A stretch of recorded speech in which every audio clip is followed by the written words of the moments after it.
ও আবার কি বৌদি? আবার সেই? আমার কি কোনো স্বাদ নেই বিমল? ভাইফোঁটাটা অমনি অমনি গেল, কিছু কি করতে পারলুম? কলার পাতা মোড়া রহস্যটি আমার হাতে দিয়ে বললেন, এতে একটু মিষ্টি মুখ করো, আর এইটে নাও, একখানা কাপড় কিনে নিও। কথাটা ভালো করে শেষ না করেই বৌদি আমার হাতে একখানা 10 টাকার নোট দিতে এলেন। আমি চমকে উঠে বললুম, এ কি বৌদি? না না, এ কিছুতেই হবে না। খাবার আমি নিচ্ছি, কিন্তু টাকা নিতে পারবো না।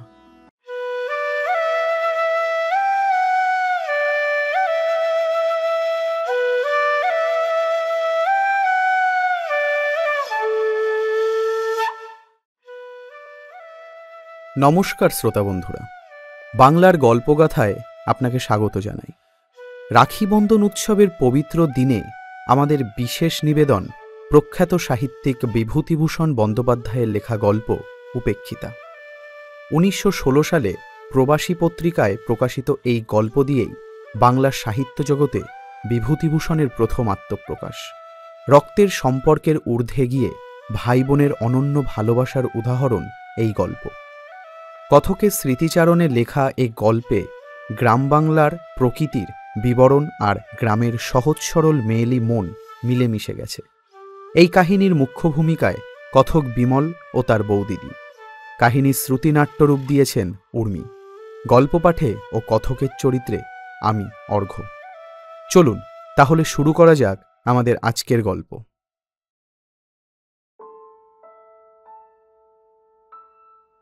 পথে যেতে যেতেই তার সাথে আমার পরিচয়। সে বোধহয় বাংলা 2 কি 3 সালের কথা। নতুন কলেজ থেকে বার হয়েছি, এমন সময় বাবা মারা গেলেন।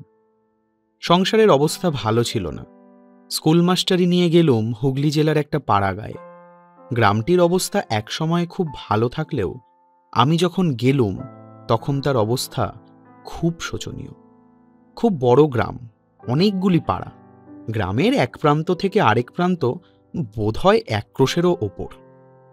প্রাচীন আম কাঁঠালের বনে সমস্ত গ্রামটি অন্ধকার। আমি ও গ্রামে থাকতাম না। গ্রাম থেকে প্রায় 1 মাইল দূরে সে গ্রামের রেল স্টেশন। স্টেশন মাস্টারের একটি ছেলে পড়ানোর ভার নিয়ে সেই রেলের PWD এর একটা পরিত্যক্ত বাংলোয় থাকতাম। চারিদিকে নির্জন মাঠ, মাঝে মাঝে তাল বাগান। স্কুলটি ছিল গ্রামের ও প্রান্তে। মাঠের মধ্যে নেমে হেঁটে যেতুম প্রায় 1 ক্রোশ। একদিন বর্ষাকালে বেলা প্রায় 10টা বাজে। স্কুল যাচ্ছি।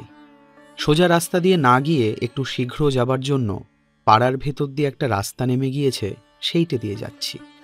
সমস্ত পথটা বড় বড় আম কাঁঠালের ছায়ায় ভরা। একটু আগে খুব এক পশলা বৃষ্টি হয়ে গিয়েছিল। আকাশ মেঘে আচ্ছন্ন ছিল। গাছের ডাল থেকে টুপটুপ করে বৃষ্টির জল ঝরে পড়ছিল। একটা জীর্ণ ভাঙা ঘাটওয়ালা প্রাচীন পুকুরের ধার দিয়ে রাস্তা। সেই রাস্তা বেয়ে যাচ্ছি। সেই সময় কে একটি স্ত্রীলোক, খুব টকটকে রংটা, হাতে বালা অনন্ত, পরনে চওড়া লালপাড় শাড়ি, বয়স 24 কি 25 হবে। পাশের একটা সরু রাস্তা দিয়ে ঘোড়া নিয়ে উঠলেন আমার সামনের রাস্তায়। বোধহয় পুকুরে যাচ্ছিলেন জল আনবার জন্যে। আমায় দেখে ঘোমটা টেনে পথের পাশে দাঁড়ালেন। আমি পাশ কাটিয়ে জোরে চলে গেলুম। আমার এখন স্বীকার করতে লজ্জা হয়, কিন্তু তখন আমি ইউনিভার্সিটির সদ্যপ্রসূত গ্র্যাজুয়েট। বয়স সবে 20, অবিবাহিত। সংস্কৃত কাব্য সাহিত্যের পাতায় পাতায় যেসব তরলিকা, মঞ্জুলিকা, বাসন্তী, উজ্জয়িনী, অগরু বাস মোদিত কেশা তরুণী অভিসারিকার দল, তারা আর তাদের সঙ্গে ইংরেজি কাব্যের কত অ্যালথিয়া, কত জেনেভাইভ, থিওসেবিয়া, তাদের নীল নয়ন আর তুষারধবল কোমর বাহুবল্লী নিয়ে আমার তরুণ মনের মধ্যে রাতদিন একটা সুমিষ্ট কল্পলোকের সৃষ্টি করে রেখেছিল।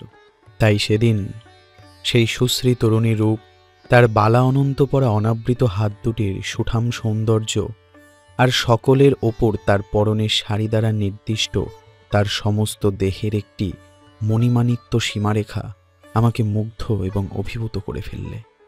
আমার মনের ভিতর এক প্রকারের নতুন অনুভূতি আমার বুকের রক্তের তালে তালে সেদিন একটা নতুন স্পন্দন আমার কাছে বড়ই স্পষ্ট হয়ে উঠল।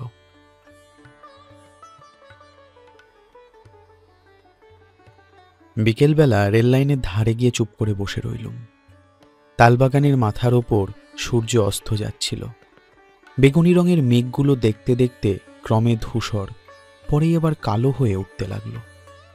আকাশের অনেকটা জুড়ে মেঘগুলো দেখতে হয়েছিল যেন একটা আদিম যুগের জগতের উপরিভাগের বিস্তীর্ণ মহাসাগর। বেশ কল্পনা করে নেওয়া যাচ্ছিল সেই সমুদ্রের চারিপাশে একটা গাঢ় রহস্য ভরা অজ্ঞাত মহাদেশ, যার অন্ধকারময় বিশাল অরণ্যানীর মধ্যে প্রাচীন যুগের লুপ্ত অতিকায় প্রাণীরা সব ঘুরে বেড়াচ্ছে। দিন কেটে গিয়ে রাত হলো। বাসায় এসে কিটস পড়তে শুরু করলুম। পড়তে পড়তে কখন ঘুমিয়ে পড়েছি, মাটির প্রদীপের বুক পড়ে উঠে কখন নিভে গিয়েছে। অনেক রাত্রে উঠে দেখলুম বাইরে টিপটিপ বৃষ্টি পড়ছে, আকাশ মেঘে অন্ধকার। তার পরদিনও পাড়ার ভেতর দিয়ে গেলুম, সেদিন কিন্তু তাকে দেখলুম না। আসবার সময়ও সেখান দিয়েই এলুম, কাউকে দেখলুম না। পরদিন ছিল রবিবার। সোমবার দিন আবার সেই পথ দিয়ে গেলুম। পুকুরটার কাছাকাছি গিয়েই দেখি যে তিনি জল নিয়ে ঘাটের সিঁড়ি বেয়ে উঠছেন। আমায় দেখে ঘোমটা টেনে দিয়ে চুপ করে দাঁড়িয়ে রইলেন। আমার বুকের রক্তটা যেন দুলে উঠল। খুব জোরে হেঁটে বেরিয়ে গেলুম। রাস্তার বাঁকের কাছে গিয়ে ইচ্ছা আর দমন করতে পারলাম না। না পেরে একবার পেছন ফিরে তাকালুম। দেখি তিনি ঘাটের উপর উঠে ঘোমটা খুলে কৌতূহলী নেত্রে আমার দিকেই চেয়ে রয়েছেন। আমি চাইতেই ঘোমটা আবার টেনে দিলেন। ওপরের পথটা ছেড়েই দিলুম একেবারে। পুকুরের পথ দিয়েই রোজ যাই। দু একদিন পরে আবার একদিন তাকে দেখতে পেলুম। আমার মনে হলো সেদিনও তিনি আমায় একটু আগ্রহের সঙ্গে লক্ষ্য করছেন। এইভাবে 15-20 দিন কেটে গেল। কোনোদিন তাকে দেখতে পাই, কোনোদিন পাই না। আমার কিন্তু বেশ মনে হতে লাগলো তিনি প্রতিদিন দিন আগ্রহান্বিতা হয়ে উঠছেন। আজকাল ততটা ত্রস্তভাবে ঘোমটা দেন না। আমারও কি হলো, তার গতিভঙ্গির একটা মধুর শ্রী, তার দেহের একটা শান্ত কামনীয়তা আমায় দিন দিন যেন অক্টোপাসের মতো জড়িয়ে ফেলতে লাগলো। তখন আশ্বিন মাসের প্রথম। শরৎ পড়ে গিয়েছে। নীল আকাশের সাদা সাদা লঘু মেঘখণ্ড উড়ে যাচ্ছে। চারিদিকে খুব রৌদ্র ফুটে উঠেছে। রাস্তার পাশের বনকচু, ভাঁট শেওড়া, কুচল তার ঝোপ থেকে একটা কটু তিক্ত গন্ধ উঠছে। শনিবার সকাল সকাল স্কুল থেকে ফিরছি। রাস্তা নির্জন, কেউ কোনো দিকে নেই। পুকুরটার পথ ধরেছি। একদল ছাতারে পাখি পুকুরের ওপারের ঝোপের মাথায় কিচকিচ করছিল। পুকুরের জলের নীল ফুলের দলগুলো রৌদ্রতাপে মুড়েছিল। আমি আশা করিনি এমন সময় তিনি পুকুরের ঘাটে আসবেন, কিন্তু দেখলুম তিনি জল ভরে উঠে আসছেন। এর আগে 4-5 দিন তাকে দেখিনি। হঠাৎ মনে কি হলো, একটা বড় দুঃসাহসের কাজ করে বসলুম। তার কাছে গিয়ে বললুম, দেখুন, কিছু মনে করবেন না আপনি। আমি এখানকার স্কুলেই কাজ করি। রোজ এই পথে যেতে যেতে আপনাকে দেখতে পাই। আমার বড় ইচ্ছে করে আপনি আমার বোন হন। আমি আপনাকে বৌদিদি বলবো। আমি আপনার ছোট ভাই, কেমন? তিনি আমার কথার প্রথম অংশটায় হঠাৎ চমকে উঠে কেমন জড়সড় হয়ে উঠেছিলেন। দ্বিতীয় অংশটায় তার সে চমক ভাবটা একটু দূর হলো। ঘরা কাখে নিচু চোখে চুপ করে দাঁড়িয়ে রইলেন। আমি যুক্ত করে প্রণাম করে বললুম, বৌদিদি, আমার এই ইচ্ছায় আপনাকে পূর্ণ করতে হবে। আমাকে ছোট ভাইয়ের অধিকার দিতেই হবে আপনাকে। তিনি ঘোমটা অর্ধেকটা খুলে একটা স্থির শান্ত দৃষ্টিতে আমার দিকে চাইলেন। সুশ্রী মুখ যে আমি কখনো দেখিনি তা নয়, তবুও মনে হলো তার ডাগর কালো চোখ দুটির শান্ত ভাব আর তার ঠোঁটের নিচের একটা বিশেষ ভাঁজ, এই দুটিতে মিলে তার সুন্দর মুখের গড়নে এমন এক বৈচিত্র্য এনেছে যা সচরাচর চোখে পড়ে না। খানিকক্ষণ দুজনেই চুপ করে রইলুম। তারপর তিনি জিজ্ঞেস করলেন, তোমার বাড়ি কোথায়? আনন্দে সারা গা কেমন শিউরে উঠল। বললুম, কলকাতার কাছে, 24 পরগনা জেলায়, এখানে স্টেশনে থাকি। তোমার নাম কি? বিমল। তোমার বাড়িতে কে কে আছেন? এখন বাড়িতে শুধু মা আর 2টি ছোট ভাই আছে। বাবা এই 2 বছর মারা গিয়েছেন। তোমার কোনো বোন নেই? না, আমার 2জন বড় বোন ছিলেন, তারা অনেক দিন মারা গিয়েছেন। বড়দি যখন মারা যান তখন আমি খুব ছোট। মেজদি 5-6 বছর মারা গিয়েছেন। আমি এই মেজদিদিকেই চিনতুম। তিনি আমায় বড় ভালোবাসতেন। তিনি আমার চেয়েও 6 বছরের বড় ছিলেন। তোমার মেজদি থাকলে এখন তার বয়স কত হতো? এই 26 বছর। তাই বুঝি ভাইটির আমার একজন বোন খুঁজে বেড়ানো হচ্ছে না? কি মিষ্টি হাসি, কি মধুর শান্ত ভাব। মাথা নিচু করে প্রণাম করে তার পায়ের ধুলো নিয়ে বললুম, তাহলে ভাইয়ের অধিকার দিলেন তো আপনি? তিনি শান্ত হাসিমাখা মুখে চুপ করে রইলেন। বৌদি, আমি জানতুম আমি পাব। আগ্রহের সঙ্গে খুঁজলে ভগবানও নাকি ধরা দেন। আমি একজন বোন অনায়াসেই পাব। আচ্ছা, এখন আসি। আপনি কিন্তু ভুলে যাবেন না বৌদি, আপনার যেন দেখা পাই। রবিবার বাদে আমি দুবেলাই এ রাস্তা দিয়েই যাব।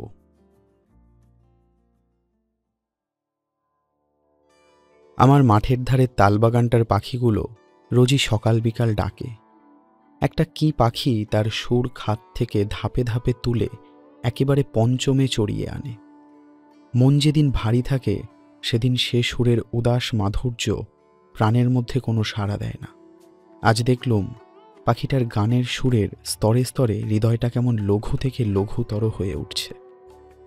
মনে হতে লাগলো জীবনটা কেবল কতগুলো স্নিগ্ধ ছায়াশীতল পাখির গানে ভরা অপহারের সমষ্টি, আর পৃথিবীটা শুধু নীল আকাশের তলায় ইতস্তত বর্ধিত অযত্ন সম্ভূত তাল নারিকেল গাছের বন দিয়ে তৈরি, যাদের ঈষৎ কম্পমান দীর্ঘ শ্যামল পত্রশীর্ষ অপরাহ্নে অবসন্ন রৌদ্রে চিকচিক করছে। তার পরদিন বৌদিদির সঙ্গে দেখা হলো ছুটির পর বিকেলবেলা। বৌদিদি যেন চাপা হাসির সুরে জিজ্ঞাসা করলেন, এই যে বিমলের বুঝি আজ খুব সকাল সকাল স্কুলে যাওয়া হয়েছিল? বেশ বৌদি, আমি ওবেলা তো ঠিক সময়ে গেলুম, আপনিই ছিলেন না। এখন দোষটা বুঝি আমার ঘাড়ে চাপানো হচ্ছে না? আর বৌদি, ঘাটে ওবেলা আরও সব মেয়েরা ছিলেন। তাই তো, ভাইটির আমার ওবেলা তো বড় বিপদ গিয়েছে তাহলে। তা নয় বৌদি, আমি এখানে অপরিচিত, পাড়ার মধ্যে দিয়ে পথ, পাছে কেউ কিছু মনে করে। আমি ওবেলা ঘাটের জলেই ছিলাম বিমল। তুমি ওই চটকা গাছটার তলায় গিয়ে একবার ঘাটের দিকে চেয়ে দেখলে, আমায় তুমি দেখতে পাওনি। বৌদি, আপনার বাপের বাড়ি কোথায়? খোলাপোতা চেনো? সেই খোলাপোতায়। আমি ইতস্তত করছি দেখে আমার আর একটু বিশদ সংবাদ দিয়ে বললেন, ওই যে খোলাপোতার রাস। বৌদিদির হাসি ভরা দৃষ্টি যেন একটু গর্ব মিশ্রিত হয়ে উঠল। কিন্তু বলা আবশ্যক যে খোলাপোতা বলে কোনো গ্রামের নাম এই আমি প্রথম শুনলুম। অথচ বৌদির বাপের বাড়ি যেখানে এমন রাস হয়, সেই বিশ্ববিশ্রুত খোলাপাতার ভৌগোলিক অবস্থান সম্বন্ধে আমার অজ্ঞতা পাছে তার মনে ব্যথা দেয়, এই ভয়ে বলে ফেললুম, ও সেই খোলাপোতায়? ওটা কোন জেলায়? ভালো। বৌদিদির কাছ থেকে সাহায্য পাবার প্রত্যাশা করেছিলুম, কিন্তু দেখলুম তিনি সে বিষয়ে নির্বিকার। তার হাসি ভরা সরল মুখখানির দিকে চেয়ে আমার করুণা হল।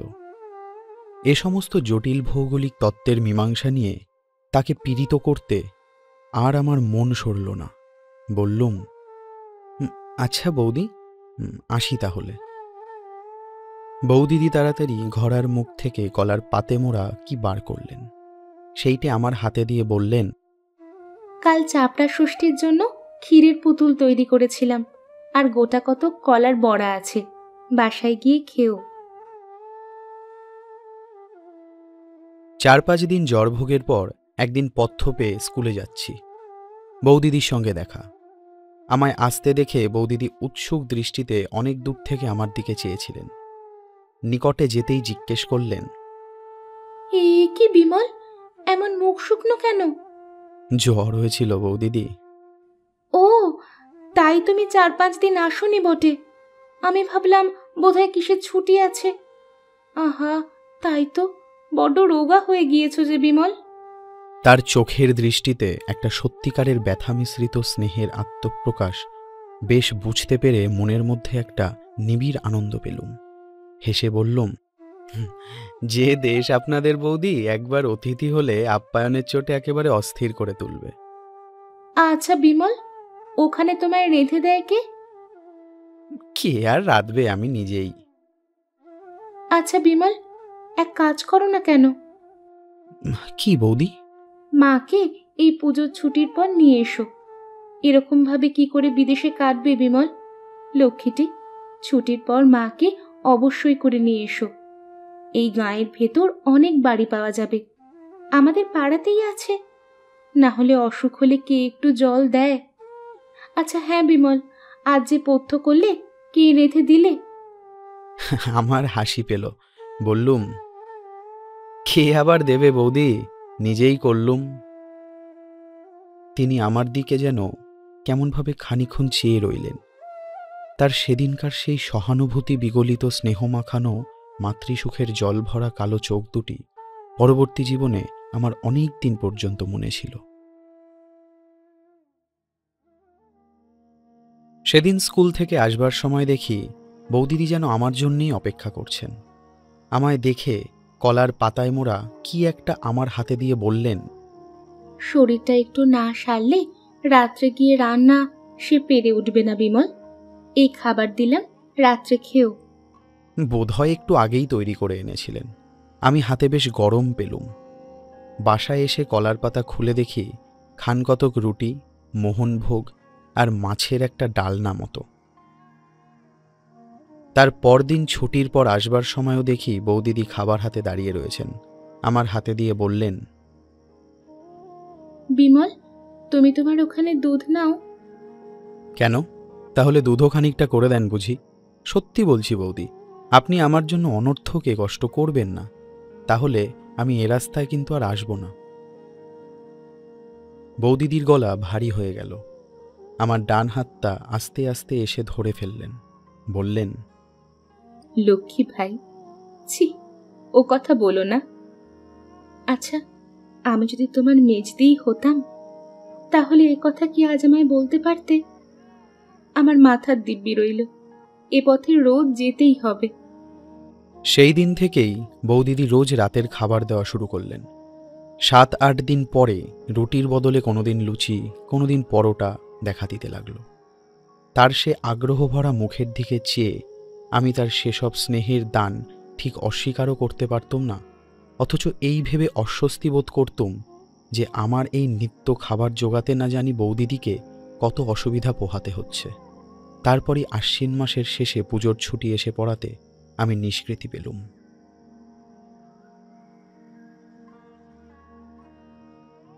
সমস্ত পুজোর ছুটিটা কি নিবিড় আনন্দেই কাটল সেবার।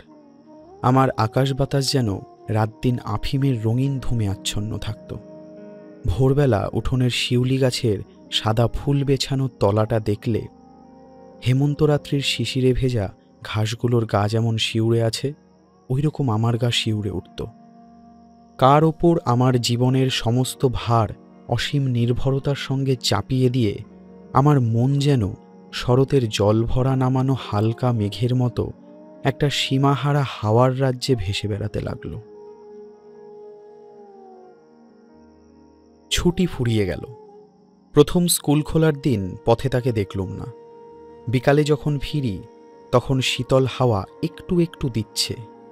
পথের ধারের এক জায়গায় খানিকটা মাটি কারা বর্ষাকালে তুলে নিয়েছিল, সেখানটায় এখন বনকচু, কালকাসুন্দা, ধুতুরা, কচু কাটা, ঝুমকলতার দল পরস্পর জড়াজড়ি করে একটুখানি ছোট ছোট ঝোপ মতো তৈরি করেছে। শীতল হেমন্ত অপরাহের ছায়া সবুজ ঝোপটির ওপর নেমে এসেছে। এমন একটা মিষ্টি নির্মল গন্ধ গাছগুলো থেকে উঠছে, এমন সুন্দর শ্রী হয়েছে ঝোপটির, সমস্ত ঝোপটি যেন বনলক্ষ্মীর শ্যামা শাড়ির একটা অঞ্চল প্রান্তের মতো। তার পরদিন তাকে দেখলুম। তিনি আমায় লক্ষ্য করেননি। আপন মনে ঘাটের চাতালে উঠতে যাচ্ছিলেন। আমি ডাকলুম, বৌদি। বৌদিদি কেমন হঠাৎ চমকে উঠে আমার দিকে ফিরলেন। এই কি বিমল, কবে এলে? আজ কি স্কুল খুললো? কিরকম আছো? সেই পরিচিত প্রিয় কণ্ঠস্বরটি, সেই স্নেহঝরা শান্ত চোখ দুটি। বৌদিদি আমার মনে ছুটির আগে যে স্থান অধিকার করেছিলেন, ছুটির পরের স্থানটা তার চেয়েও আরও উপরে। আমি সমস্ত ছুটিটা তাকে ভেবেছি। নানা মূর্তিতে নানা অবস্থায় তাকে কল্পনা করেছি, নানা গুণ তাতে আরোপ করেছি। তাকে নিয়ে আমার মুগ্ধ মনের মধ্যে অনেক ভাঙা গড়া করেছি। আমার মনের মন্দিরে আমারই শ্রদ্ধা ভালোবাসায় গড়া তার কল্পনা মূর্তিকে অনেক অর্ঘ্যচন্দনে চর্চিত করেছি। তাই সেদিন যে বৌদিদিকে দেখলুম, তিনি পুজোর ছুটির আগেকার সে বৌদিদি নন। তিনি আমার সেই নির্মলা, পূর্ণ হৃদয়া, পুণ্যময়ী মানসী প্রতিমা। আমার পার্থিব বৌদিদিকে তিনি তার মহিমাখচিত্ত দিব্য বসনের আচ্ছাদনে আবৃত করে রেখেছিলেন। তার স্নেহ করুণার জ্যোতির্বাষ্পে বৌদিদির রক্তমাংসের দেহটার একটা আড়াল সৃষ্টি করেছিলেন। আমার মাথা শ্রদ্ধায় সম্ভ্রমে নত হয়ে পড়ল। আমি তার পায়ের ধুলো নিয়ে প্রণাম করলুম। এসো এসো ভাই, আর প্রণাম করতে হবে না, আশীর্বাদ করছি, এমনি রাজা হও। আচ্ছা বিমল, বাড়ি গিয়ে আমার কথা মনে ছিল? মনে এলেও বাইরে আর বলতে পারলুম না। কে তবে আমার মগ্ন চৈতন্যে আশ্রয় করে আমার নিত্য সুষুপ্তির মধ্যেও আমার সঙ্গিনী ছিল বৌদি। একটু হেসে চুপ করে রইলুম। মা ভালো আছেন? হ্যাঁ বৌদি, তিনি ভালো আছেন। তাকে আপনার কথা বললুম। তিনি কি বললেন? শুনে মার দুই চোখ জলে ভরে এলো। বললেন, একবার দেখাবি তাকে বিমল? আমার নলিনীর শোক বোধ হয় তাকে দেখলেই অনেকটা নিবারণ হয়। বৌদিদিরও দেখলুম দুই চোখ ছলছল করে এলো। আমায় বললেন, হ্যাঁ বিমল, তা মাকে এই মাসে নিয়ে এলে না কেন? সে এখন হয় না বৌদি। বিমল, জানো তো সেবার কিরকম কষ্টটা পেয়েছো? এই বিদেশ বিভুই মাকে আনলে তো এই মিথ্যে কষ্টটা আর ভোগ করতে হয় না। বৌদি, আমি তো আর ভাবিনি যে আমি বিদেশে আছি। যেখানে আমার বৌদি রয়েছেন সে দেশে আমার বিদেশ নয়। মা না থাকলেও আমার এখানে ভাবনা কিসের বৌদি? বৌদিদির চোখে লজ্জা ঘনিয়ে এলো। আমার দিকে ভালো করে চাইতে পারলেন না। বললেন, হ্যাঁ, আমি তো সবই করছি। আমার কি কিছু করবার জো আছে? কত পরাধীন আমরা, তা জানো তো ভাই। ওসব নয়, তুমি এই মাসেই মাকে আনো। আমি কথাটাকে কোনো রকমের চাপা দিয়ে সেদিন চলে এলুম। তারপর সেদিন ছুটির পর বৌদিদির সঙ্গে দেখা। অন্যান্য কথাবার্তার পর আসবার সময় তিনি কলার পাতাতে মোড়া আবার কি একটা বার করলেন। তার হাতে কলার পাতা দেখলেই আমার ভয় হয়। আমি শঙ্কিত চিত্তে বলে উঠলুম, ও আবার কি বৌদি? আবার সেই? আমার কি কোনো সাধ নেই বিমল? ভাইফোঁটাটা অমনি অমনি গেল, কিছু কি করতে পারলুম? কলার পাতা মোড়া রহস্যটি আমার হাতে দিয়ে বললেন, এতে একটু মিষ্টি মুখ করো, আর এইটে নাও, একখানা কাপড় কিনে নিও। কথাটা ভালো করে শেষ না করেই বৌদি আমার হাতে একখানা 10 টাকার নোট দিতে এলেন। আমি চমকে উঠে বললুম, এ কি বৌদি? না না, এ কিছুতেই হবে না। খাবার আমি নিচ্ছি, কিন্তু টাকা নিতে পারবো না। আমার কথাটা সর্বদয় একটু তীব্র হয়ে পড়েছিল। বৌদিদি হঠাৎ থতমত খেয়ে গেলেন। তার প্রসারিত হাতখানা ভালো করে যেন গুটিয়ে নিতেও সময় পেলেন না, যেন কেমন হয়ে গেলেন। তারপর একটুখানি অবাক হয়ে আমার দিকে চেয়ে থাকবার পরই তার টানা কালো চোখ দুটি ছাপিয়ে বাঁধ ভাঙা বন্যা স্রোতের মতো জল গড়িয়ে পড়ল। আমার বুকে যেন কিসের খোঁচা বিঁধল। এই নিতান্ত সরলা মেয়েটির আগ্রহভরা স্নেহ উপহার রূঢ়ভাবে প্রত্যাখ্যান করে তার বুকে যে লজ্জা আর ব্যথার শূলবিদ্ধ করলুম, সে ব্যথার প্রতিঘাত অদৃশ্যভাবে আমার নিজের বুকে গিয়েও বাজল। আমি তাড়াতাড়ি 2 হাতে তার পায়ের ধুলো নিয়ে তার হাত থেকে নোটখানা ও খাবার 2 নিয়ে বললুম, বৌদি, ভাই বলে এ অপরাধ এবারটা মাপ করুন আমার। আর কখনো আপনার কথার অবাধ্য হব না। বৌদিদির চোখের জল তখনও থামেনি। 2 চোখ জলে ভরা সে তরুণীর দেবী মূর্তির দিকে ভালো করে চাইতে না পেরে আমি মাথা নিচু করে অপরাধীর মতো দাঁড়িয়ে রইলুম। বাড়ি এসে দেখলুম কলার পাতার মধ্যে কতগুলো দুগ্ধশুভ্র চন্দ্রপুলি সুন্দর করে তৈরি। সমস্ত রাত ঘুমের ঘোরে বৌদিদির বিষণ্ণ কাতর দৃষ্টি বারবার চোখের সামনে ভেসে আসতে লাগল।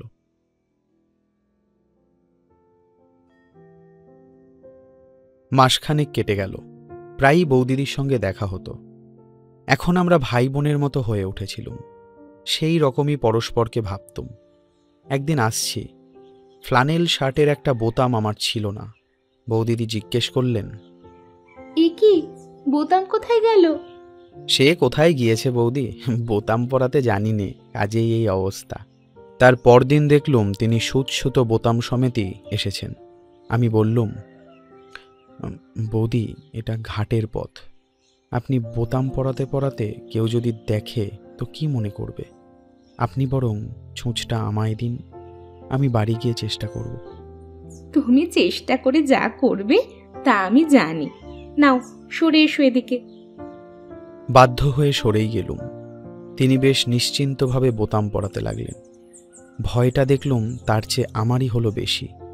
ভাবলুম, বৌদির তো সে কাণ্ডজ্ঞান নেই, কিন্তু যদি কেউ দেখে তো এর সমস্ত কষ্টটা ওকেই ভুগতে হবে। একদিন বৌদিদি জিজ্ঞাসা করলেন, বিমল, গোকুল পিঠে খেয়েছো? আমার মা খুব ভালো গোকুল পিঠে তৈরি করতেন, কাজেই ও জিনিসটা আমি খুব খেয়েছি। কিন্তু বৌদিদিকে একটু আনন্দ দেওয়ার জন্য বললুম, সে কিরকম বৌদি? আর রক্ষা নেই। তার পরদিনই বিকালবেলা বৌদিদি কলার পাতায় মোড়া পিঠে নিয়ে হাজির। তুমি এখানে আমার সামনেই খাও। ঘরার জলে হাত ধুয়ে ফেলো এখন। সর্বনাশ বৌদি, এই এতগুলো পিঠে খেতে খেতে এ পথে লোক এসে পড়বে। সে না হয় আমি বাড়ি গিয়েই খাবো। বৌদি ছাড়বার পাত্রী নন, বললেন, না, কেউ আসবে না বিমল, তুমি এখানেই খাও। পিঠে খুব ভালো হয়নি। আমার মায়ের নিপুণ হাতের তৈরি পিঠের মতো নয়। বোধহয় নতুন করতে শিখেছেন। ধারগুলো পুড়ে গিয়েছে, আস্বাদও ভালো নয়। বললুম, বাহ বৌদি, বড় সুন্দর তো। এ কোথায় তৈরি করতে শিখলেন? আপনার বাপের বাড়ির দেশে বুঝি? বৌদির মুখে আর হাসি ধরে না। হাসি মুখে বললেন, আমি আমাদের গুরুমা এসেছিলেন, তিনি শহরের মেয়ে, অনেক ভালো খাবার করতে জানেন, তার কাছে শিখে নিয়েছিলাম। তারপর সারা শীতকাল অন্যান্য পিঠের সঙ্গে গোকুল পিঠের পুনরাবৃত্তি চলল। ওই যে বলেছি, আমার ভালো লেগেছে, আর রক্ষা নেই। একটা কথা আছে, কিছুদিন ধরে আমার মনের মধ্যে একটা আগ্রহ একটু একটু করে জমছিল, জীবনটাকে খুব বড় করে অনুভব করার জন্যে। আমার এই 20-21 বছর বয়সে এই ক্ষুদ্র পাড়াগায়ে খাঁচার পাখির মতো আবদ্ধ থাকা ক্রমেই অসহ্য হয়ে উঠছিল। চলেও যেতাম একদিন। এখানকার একমাত্র বন্ধন হয়েছিলেন বৌদিদি। তারই আগ্রহে, স্নেহ, যত্নে সে অশান্ত ইচ্ছাটা কিছুদিন চাপা ছিল। এমন সময় মাঘ মাসের শেষের দিকে আমার এক আত্মীয় আমায় লিখলেন যে তাদের কারখানা থেকে কাঁচের কাজ শেখবার জন্যে ইউরোপ আমেরিকায় ছেলে পাঠানো হবে। অতএব আমি যদি জীবনে কিছু করতে চাই, তবে শীঘ্র যেন মোরাদাবাদ গিয়ে তার সঙ্গে দেখা করি। তিনি সেখানকার কাচের কারখানার ম্যানেজার। পত্র পেয়ে সমস্ত রাত আমার ঘুম হল না। ইউরোপ আমেরিকা, সে কত উর্মি সঙ্গীত মুখরিত শ্যামল সমুদ্র তট, কত অকুল সাগরের নীল জলরাশি, দূরে সবুজ বিন্দুর মতো ছোট ছোট দ্বীপ, ওই শিশিল, নতুন আকাশ, নতুন অনুভূতি। ডোভারের সাদা খড়ির পাহাড়, প্রশস্ত রাজপথে জনতার দ্রুত পদচারণ, Ludgate circus, Tottenham court road birch, willow, poplar, maple গাছের সে কত শ্যামল পত্র সম্ভার। আমার কল্পলোকের সঙ্গিনী, কনক কেশিনী, কত ক্লারা, কত মেরি, কত ইউজিনি।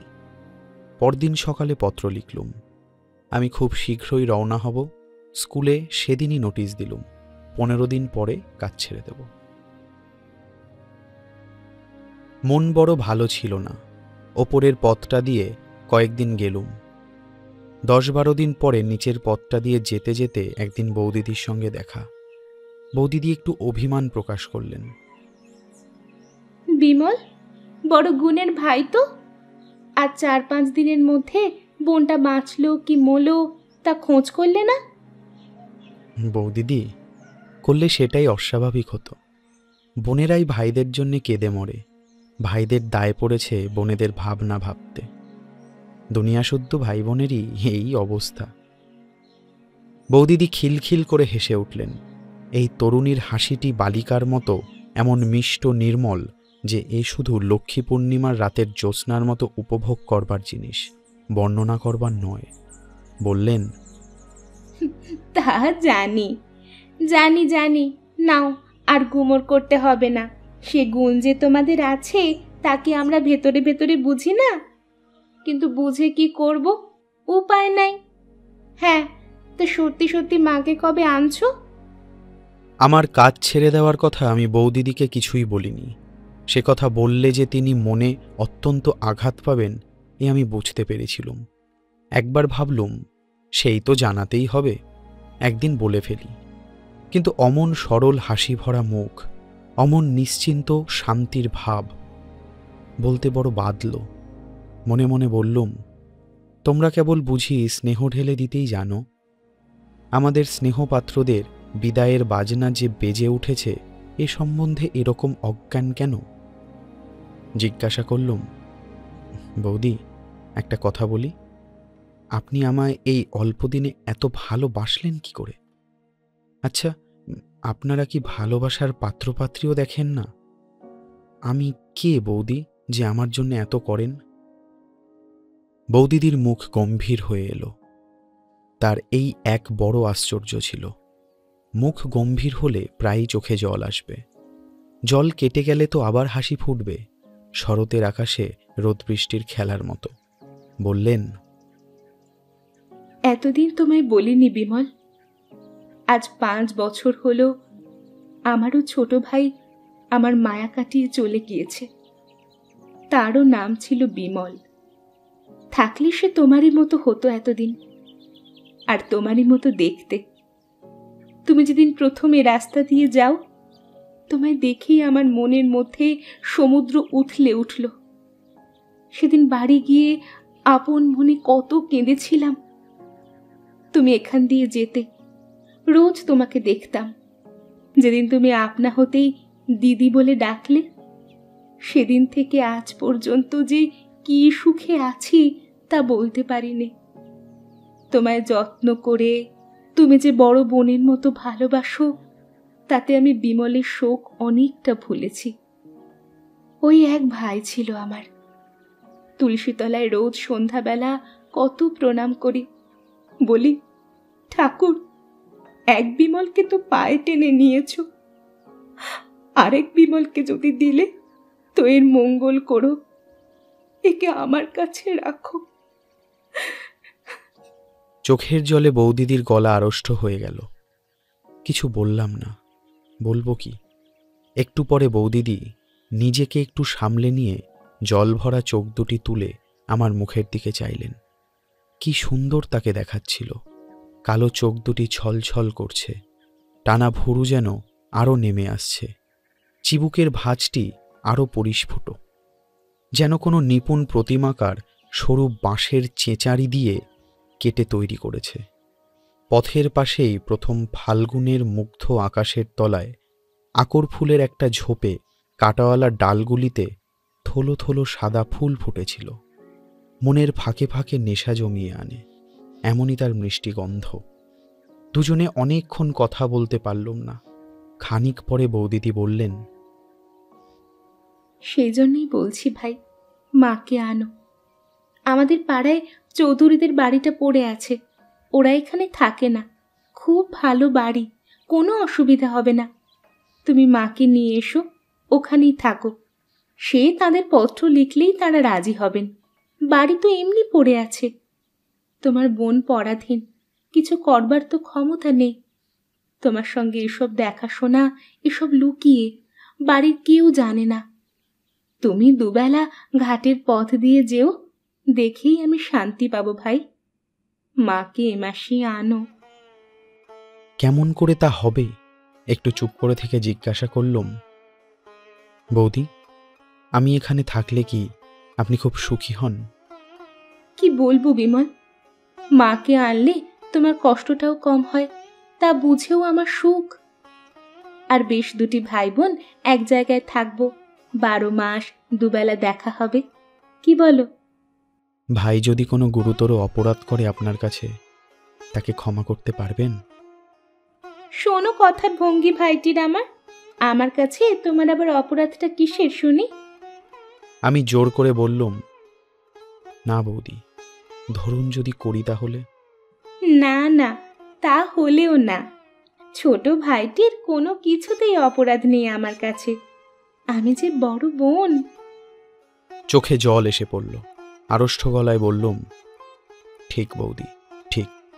বৌদি অবাক হয়ে গেলেন, বললেন, বিমল, কি হয়েছে ভাই? অমন করছো কেন? মুখ ফিরিয়ে আনতে উদ্যত হলুম। বললুম, কিছু না বৌদি, এমনি বলছি। তবুও ভালো, ভাইটির আমার এখনো ছেলে মানুষই যায়নি। হ্যাঁ, ভালো কথা বিমল, তুমি ভালোবাসো বলে বাগানের কলার কাঁদি আজ কাটিয়ে রেখেছি। পাকলে একদিন ভালো করে দেবক্ষণ। তার পরদিনই আমার নোটিশ অনুসারে স্কুলের কাজের শেষ দিন। গিয়ে শুনলাম আমার জায়গায় নতুন লোক নেওয়া ঠিক হয়ে গিয়েছে। স্কুলের সকলের কাছে বিদায় নিয়ে চলে এলুম। শুধু একবার শেষ দেখা করবার জন্যেই তার পরদিন পুকুরের ঘাটে ঠিক সময়ে গেলুম। তার দেখা পেলে যে কি বলবো তা ঠিক করে সেখানে যাইনি। সত্য কথা সব খুলে বলতে বোধ হয় পারতুম সেদিন, কিন্তু দেখা হলো না। সব দিন তো দেখা হতো না, প্রায় 2-3 দিন অন্তর দেখা হতো। আবার কিছুদিন ধরে হয়তো রোজই দেখা হতো। সেদিন বিকালে গেলুম, তার পরদিন সকালেও গেলুম, কিন্তু দেখা পেলুম না। সেদিন চলে আসবার সময় সেখানকার মাটি একটু কাগজে মুড়ে পকেটে নিলুম, যেখানে তার সঙ্গে প্রথম পরিচয় হবার দিন তিনি দাঁড়িয়েছিলেন। সেদিনই বিকালে জিনিসপত্র গুছিয়ে নিয়ে চিরদিনের মতন সে গ্রাম পরিত্যাগ করলুম। মাঠের কোলে ছাতিম গাছের বনের মধ্যে কোথায় ঘুঘু ডাকছিল। সেসব আজ 25-26 বছর আগের কথা। তারপর জীবনে কত ঘটনা ঘটে গেল। ভগবানের কি অসীম করুণার দানই আমাদের এই জীবনটুকু। উপভোগ করে দেখলুম, এ কি মধু। কত নতুন দেশ, নতুন মুখ, কত জ্যোৎস্না রাত্রি, নতুন নবঝোপের নতুন ফুল, কত জুঁই ফুলের মতো শুভ্র নির্মল হৃদয়, কান্না জড়ানো কত সে মধুর স্মৃতি। কাকার কাছে মোরাদাবাদে কাচের কারখানায় গেলুম।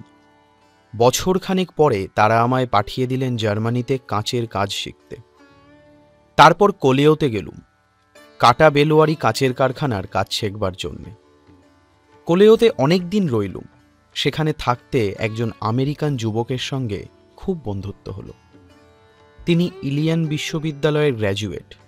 শিকাগো ইটার ওশেন কাগজের তিনি ফ্রান্স দেশত্ব সংবাদদাতা। কোলোয়ে সবসময় না থাকলেও তিনি প্রায়ই ওখানে আসতেন। তারই পরামর্শে তার সঙ্গে আমেরিকায় গেলুম। তার সাহায্যে 2-3টে বড় বড় কাচের কারখানার কাজ দেখবার সুযোগ পেলুম। পিটসবার্গে কর্নেগির, ওখানে প্রায় 6 মাস রইলুম, নতুন ধরনের ব্লাস্ট ফার্নেসের কাজ ভালো করে বোঝবার জন্য। মিডিল ওয়েস্টের একটা কাচের কারখানায় প্রভাত দে কি বসু বলে একজন বাঙালি যুবকের সঙ্গে দেখা হলো। তারও বাড়ি 24 পরগনা জেলায়। সে ভদ্রলোক নিঃসম্বলে জাপান থেকে আমেরিকা গিয়ে মহা হাবুডুবু খাচ্ছিলেন। তারই মুখে শুনলুম সিয়াটলে একটা নতুন কাঁচের কারখানা খোলা হচ্ছে। আমি জাপান দিয়ে আসব স্থির করেছিলুম, কাজেই আসবার সময় সিয়াটল গেলুম। তারপর জাপান ঘুরে দেশে এলুম। মা ইতিমধ্যে মারা গিয়েছিলেন। ভাই দুটিকে নিয়ে গেলুম মোরাদাবাদে। বেশি দিন ওখানে থাকতে হলো না। বোম্বেতে বিয়ে করেছি। আমার শ্বশুর এখানে ডাক্তারি করতেন। সেই থেকে বম্বে অঞ্চলেরই অধিবাসী হয়ে পড়েছি।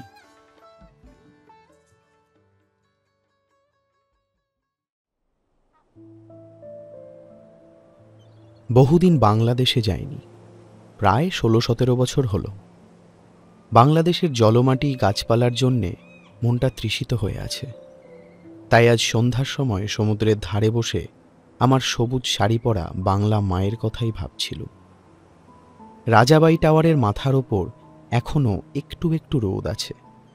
বন্দরের নীল জলে মেসাজেরি মারিতিমদের একখানা জাহাজ দাঁড়িয়ে দাঁড়িয়ে ধোঁয়া ছাড়ছে। এখানা এক্ষুনি ছেড়ে যাবে। বাঁ ধারে খুব দূরে এলিফ্যান্টার নীল সীমারেখা। ভাবতে ভাবতে প্রথম যৌবনের একটা বিস্মৃত প্রায় ঝাপসা ছবি বড় স্পষ্ট হয়ে মনে এলো। 25 বছর পূর্বের এমনই এক সন্ধ্যায় দূর বাংলাদেশের এক নিভৃত পল্লীগ্রামের জীর্ণ শানবাঁধানো পুকুরের ঘাট বেয়ে উঠেছে আর্দ্রবসনা তরুণী এক পল্লীবধূ। মাটির পথের বুকে বুকে লক্ষ্মীর চরণ চিহ্নের মতো তার জলসিক্ত পা দুখানির রেখা আঁকা। আধার সন্ধ্যায় তার পথের ধারের বেণুকুঞ্জে লক্ষ্মী প্যাঁচা ডাকছে। তার স্নেহভরা পবিত্র বুকখানি বাইরের জগৎ সম্বন্ধে নিশ্চিন্ত অনিশ্চয়তায় ভরা। আম কাঁঠালের বনের মাথার ওপরকার নীল আকাশে দু একটা নক্ষত্র উঠে সরলা স্নেহদুর্বলা বধূটির ওপর সস্নেহ কৃপাদৃষ্টিতে চেয়ে আছে। তারপর এক শান্ত আঙিনায় তুলসী মঞ্চমূলে স্নেহাস্পদের মঙ্গল প্রার্থিনী সে কোন প্রণাম নিরতা মাতৃমূর্তি, করুণামাখা অশ্রু ছলছল। ওগো লক্ষ্মী, ওগো স্নেহময়ী পল্লীবধূ, তুমি আজও কি আছো? এই সুদীর্ঘ 25 বছর পরে আজও তুমি কি সেই পুকুরের ভাঙা ঘাটে সেই রকম জল আনতে যাও? আজও সে কতকালের কথা। তারপর জীবনে আবার কত কি দেখলুম, কত কি পেলুম। আজ কতদিন পরে আবার তোমার কথা মনে পড়ল। তোমায় আবার দেখতে বড় ইচ্ছে করছে দিদিমণি। তুমি আজও কি আছো? মনে আসছে অনেক দূরে যেন কোনো খড়ের ঘর, মিটমিটে মাটির প্রদীপের আলো, মৌন সন্ধ্যা, নীরব ব্যথার অশ্রু, শান্ত সৌন্দর্য, স্নেহমাখা রাঙা শাড়ির আঁচল। আরব সমুদ্রের জলে এমন করুণ সূর্যাস্ত কখনো হয়নি। শুনছিলেন বিভূতিভূষণ বন্দ্যোপাধ্যায়ের উপেক্ষিতা। গল্পের শ্রুতিনাট্য রূপ দিয়েছেন উর্মি। গল্প পাঠে ও কথকের ভূমিকায় আমি অর্ঘ্য। বৌদিদির চরিত্রে মৌটুসী এবং কথকের মায়ের চরিত্রে ঋষিতা। শব্দগ্রহণ ও পরিকল্পনায় দেবলীনা। কেমন লাগলো আজকের গল্প কমেন্টে জানান আমাদের। ভালো লাগলে লাইক ও শেয়ার করুন। আপনি যদি আজই প্রথম আমাদের চ্যানেলের গল্প শুনে থাকেন তাহলে সাবস্ক্রাইব করে দেবেন। আর সবার আগে নোটিফিকেশন পেতে চাইলে পাশের বেল আইকন প্রেস করতে ভুলবেন না কিন্তু। আসি বন্ধুরা, ভালো থাকবেন, ভালোবাসায় থাকবেন।